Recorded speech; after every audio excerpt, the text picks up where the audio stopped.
కరివేపాకు పొడి చేస్తున్నానండి. దాంట్లో రెసిపీ వచ్చి ఎండుమిర్చి, జీలకర్ర, ధనియాలు, చింతపండు, తర్వాత మినపప్పు, కరివేపాకు అండి. ఫస్ట్గా స్టవ్ వెలిగించి బాండిల్ పెట్టాను, నూనె పోసానండి. చూడండి, నూనె పోసా. తర్వాత ఎండుమిర్చి వేస్తున్నాను, ఎండుమిర్చి ధనియాలన్నీ వేస్తున్నానండి.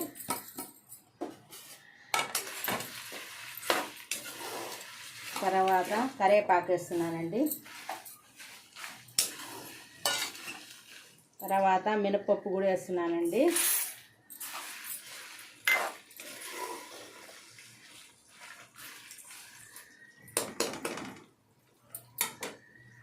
తర్వాత ఇంగు కూడా వేస్తున్నానండి. కొంచెం టిఫిన్లో బాగుంటుందండి. ఇడ్లీలో కానీ, దోశలో కానీ, ఉప్మాలో కానీ, దేంట్లోకైనా బాగుంటుందండి.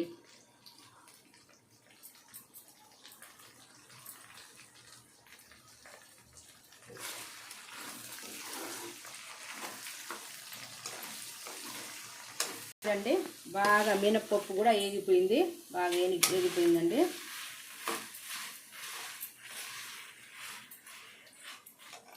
ఆఫ్ చేస్తున్నానండి స్టవ్.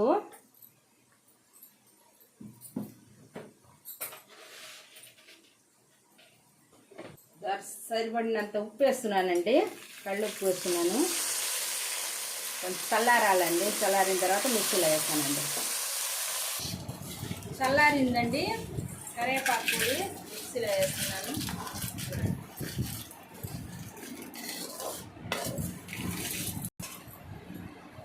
మిక్సీ పడుతున్నానండి.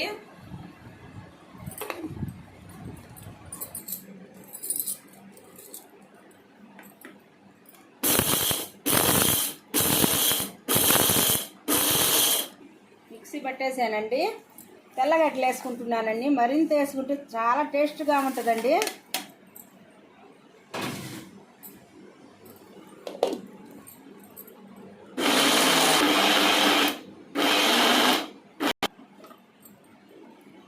కరివేపాకు పొడి రెడీ అయిపోయింది. మీకు ఇష్టపడితే ఒక లైక్ చేయండి, షేర్ చేయండి, సబ్స్క్రైబ్ చేయండి.